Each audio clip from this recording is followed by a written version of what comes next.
Hello, friends. This is Dave Hurwitz, executive editor at ClassicsToday.com, here with random reviews from the Overflow room. As we work our way backwards through the alphabet, and we're on letter H, and I am really excited because we are now up to, or down to, depending which direction you go, Hindemith. Paul Hindemith. I love Paul Hindemith. Paul Hindemith was a really great composer.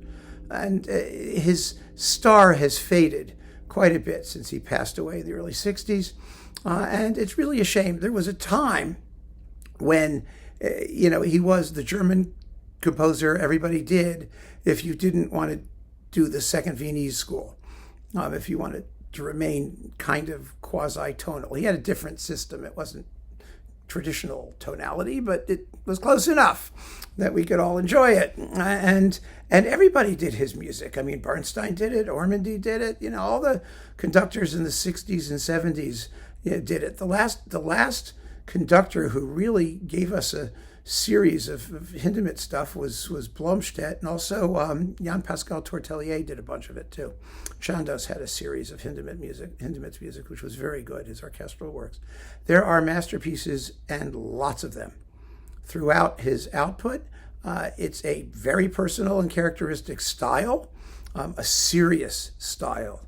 He was a line guy. He was into polyphony. He was not the most sensitive when it came to orchestral color or sensuality of tone. He believed that the composer was a craftsman in the way that, the medieval craftsmen were people who, the architects behind the great cathedrals who were anonymous. We don't know who they were. All that's left is their art, their craft. He admired that sort of thing. And he spent quite a bit of time outside of Germany because he got in trouble with the Nazi regime over his demand that artists be free to pursue their art. And he wound up at Yale University.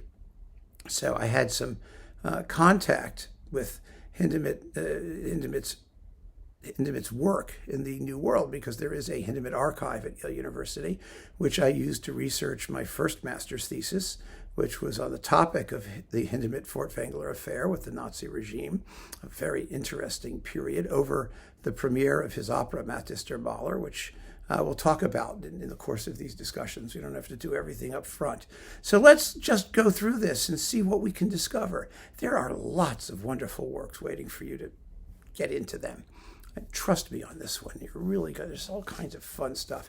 And we begin with this lovely Carol Ancherl disc that has the violin concerto played by Andre Gertler, who's marvelous, and the cello concerto with Paul Tortelier, who's marvelous.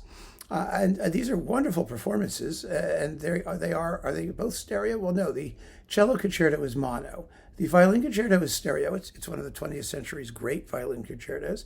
This is also coupled with Pavel Borskovets, his concerto number 2 for piano and orchestra, which is okay. I mean, it's not going to win any awards. It's 20 minutes long, but it's enjoyable enough. Ancherl was, of course, a fantastic conductor of contemporary music. 20th century music. His Stravinsky is amazing, and he did quite a bit else besides his Russian stuff, his Shostakovich and Prokofiev and whatnot. And Hindemith was no exception. And this is a terrific disc on Supraphon. It's part of that Ancherl Gold edition. Then we get this hunk, 3 discs of joy. The opera Die Harmonie der Welt. Now, as you may know, Hindemith excerpted a symphony from this, as he did his opera Matthäus der Maler. So that's how we know this music, the symphony, Die Harmonie der Welt. It's about Kepler, Johannes Kepler. Now, Hindemith's operas, generally speaking, as they developed, not as they started, but as they developed, had a strong philosophical bent. It's not like there are torrid sex scenes and psychotic murder things and, screaming sopranos. That wasn't his thing. It was about, his operas are about the quest for knowledge, beauty, truth, lighthearted topics of that type. And this is the first complete recording of it. I mean, it's a big, big sucker here. It's a very good performance, and it's on Vergo. This was released in 2002.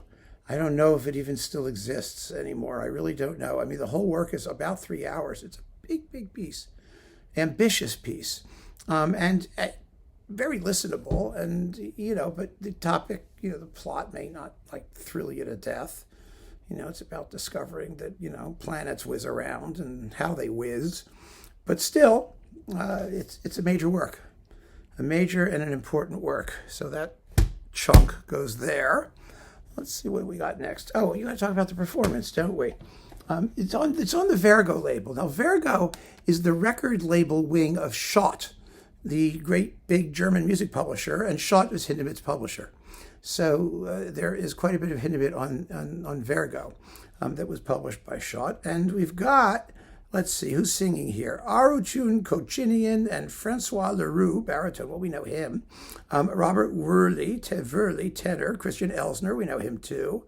Michael Burt, Reinhard Hagen. I mean, you don't find a lot of, there's Sophia Larson, finally, there's a female voice. There are a couple of them, and Michelle Breet, mezzo-soprano, and some other things. And the choir and orchestra are conducted by Marek Janowski, who's very reliable in this kind of music. It's the Berlin Radio Symphony Orchestra. So now you know the recording details, which are terribly important. And we've got this thing. Oh, chamber music with clarinet on CD with John Bruce Ye, clarinet. He's a wonderful clarinetist. And Easley Blackwood piano with the Amelia Piano Trio. You've got a clarinet sonata. Remember, Hindemith wrote a sonata for every conceivable instrument, and even some instruments you can't conceive. Trust me, we'll get to them. You'll see what I mean. And then we've got his clarinet quintet. It's for clarinet and string quartet, which is a lovely work from 1923, revised in 1954. 2 duets for violin and clarinet from Music Day at Plön. The Plöner Musiktag was an entire day's worth of music that he wrote for like an entire town to perform. The variations for clarinet and strings from the same pile of music. And the clarinet quartet. It's clarinet, violin, cello, and piano. A big work from 1938, which is the same time as the Mathis der Mahler, the opera and the symphony, and it's in very much the same style. So this, again, is on CD, and it's an absolutely lovely record. And I know that's only 3 CDs, but, I think this makes a nice introduction to Hindemith, actually, because you get chamber works, you get orchestral works, and you get an opera. And it sort of shows you where he's coming from. He did it all, and he did it all very well. So we'll be talking about him for some time to come. Keep on listening, friends. Thanks for joining me. Take care.